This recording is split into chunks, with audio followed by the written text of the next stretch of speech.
ಒಂದು ಕಡೆ Munirathna full soft ಆಗಿ ಕೆಲವೊಂದು ವಿಚಾರಗಳನ್ನು ಮಾತನಾಡ್ತಾ ಇರಬೇಕಾದ್ರೆ ಮುನಿರತ್ನ ಮಾತಾಡಿದ್ದ ಅಂತ ಪ್ರಶ್ನೆಗಳು ಹುಟ್ಟೋ ಸಂದರ್ಭದಲ್ಲಿ ಡಿ ಕೆ ಶಿವಕುಮಾರ್ ಮತ್ತು ಮುನಿರತ್ನ ನಡುವೆ ಈ ಸಮರ ಜೋರಾಗಿರೋ ಸಂದರ್ಭದಲ್ಲಿ ಮಾಜಿ ಸಂಸದ ಡಿ ಕೆ ಸುರೇಶ್ ಮುನಿರತ್ನ ವಿರುದ್ಧ ಗರಂ ಆಗಿ ಮಾತನಾಡಿದ್ದಾರೆ. ಮುನಿರತ್ನ ವಿರುದ್ಧ ಗರಂ ಆಗಿರೋದು ಡಿ ಕೆ ಸುರೇಶ್ ಹೊಸತೇನಲ್ಲ.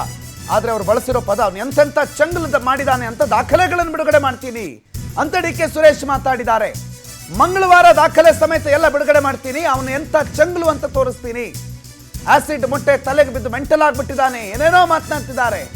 ಡಾಕ್ಟರ್ ಅವತ್ತೇ ಹೇಳಿದ್ರಲ್ಲ ಸ್ವಲ್ಪ ತಲೆಗೆ ಏಟಾಗಿದೆ ಅಂತ, ಸಿನಿಮಾ ಆಸಿಡ್ ಮೊಟ್ಟೆ ಅವ್ರ ತಲೆ ಮೇಲೆ ಬಿದ್ದಿರೋದು, ಒರಿಜಿನಲ್ ಅಲ್ಲ ಅದು ಅಂತ ಬೆಂಗಳೂರಿನಲ್ಲಿ ಮಾಜಿ ಸಂಸದ ಡಿ ಕೆ ಸುರೇಶ್ ಆಕ್ರೋಶ ವ್ಯಕ್ತಪಡಿಸಿದ್ದಾರೆ.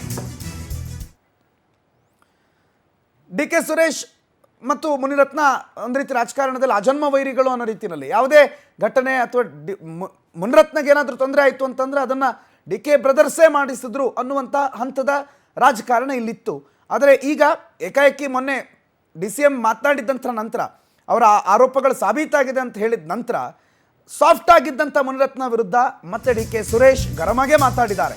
ಅವನೆಂಥ ಚಂಗ್ಲು ಅಂತ ಮಂಗಳವಾರ ತೋರಿಸ್ತೀನಿ, ರಾಜ್ಯದ ಉಚ್ಚಾಸ್ಪತ್ರೆಯಲ್ಲಿ ಚಿಕಿತ್ಸೆ ಕೊಡಿಸಿದ್ರೆ ಆಗೋದಿಲ್ಲ, ರಾಜ್ಯಪಾಲರು ರಾಷ್ಟ್ರಪತಿ ಎಲ್ಲರಿಗೂ ದೂರು ಕೊಟ್ಬಿಡ್ತಾರೆ ಇವರು,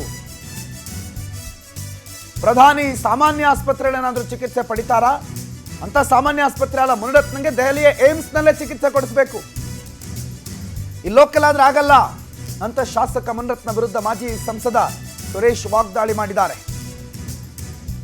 ರಾಜ್ಯದ ಉಚ್ಚಾಸ್ಪತ್ರೆ ಎಲ್ಲ ಸಾಕಾಗಲ್ಲ ಇವರಿಗೆ, ದೆಹಲಿ ಏಮ್ಸ್ ಅಲ್ಲೇ ಹೋಗಿ ಇವ್ರಿಗೆ ಚಿಕಿತ್ಸೆ ಕೊಡಬೇಕು ಅಂತ ಡಿ ಕೆ ಸುರೇಶ್ ಮಾತನಾಡೋ ಸಂದರ್ಭದಲ್ಲಿ ಹೇಳಿದ್ದಾರೆ. D K brothers versus Munirathna continue, ಅದು ಸದ್ಯಕ್ಕೆ ನಿಲ್ಲುತ್ತೆ ಅಥವಾ ನಿಲ್ಲೋ ಸಾಧ್ಯತೆಗಳಿದೆ ಏನು ಕಾಣ್ತಾ ಇಲ್ಲ.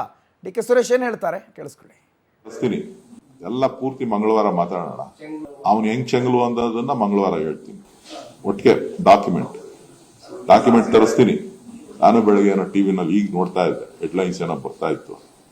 ಸೊ ಚಾರ್ಜ್ ಶೀಟ್ ಕಾಪಿ ತರಿಸ್ತೀನಿ. ನಿಮ್ ಕೈಲೆಲ್ಲ ನೀವು ಹಾಕ್ಲಿಲ್ಲ ಅಂತಂದ್ರೆ ನಿಮ್ ನಾಕೊಂಡ್ ಮಾಡ್ತೀನಿ ಚಾರ್ಜ್ ಶೀಟ್. ಈಗ ಆಣೆ ಪ್ರಮಾಣಕ್ಕೆ ಹೋಗಿದ್ರಲ್ಲ ಅವ್ರು ಯಾರು, ಇವನ್ ಹೋಗ್ಲಿ ಆಣೆ ಪ್ರಮಾಣದ ಮೇಲೆ ಅವನೆಲ್ಲ ಬರೀ ಇವನು ಯಾರ್ಯಾರ ಮೇಲೆ ಆಣೆ ಇಕ್ಕಿದಾನೋ, ಸಿದ್ದರಾಮಯ್ಯನ ಮೇಲೆ ಆಣೆ ಇಕ್ಕಿದಾನೋ, ಯಡಿಯೂರಪ್ಪನ ಮೇಲೆ ಆಣೆ ಇಕ್ಕಿದಾನೋ, ಕುಮಾರಸ್ವಾಮಿ ಮೇಲೆ ಆಣೆ ಇಕ್ಕಿದಾನೋ, ನನ್ನ ಮೇಲೆ ಆಣೆ ಇಕ್ಕಿದಾನೋ, ಎಷ್ಟೆಷ್ಟು ಆಣೆ ಇಕ್ಕಿದಾನೋ, ಯಾನ ಮಗನ್ ಗೊತ್ತು ಎಲ್ಲ.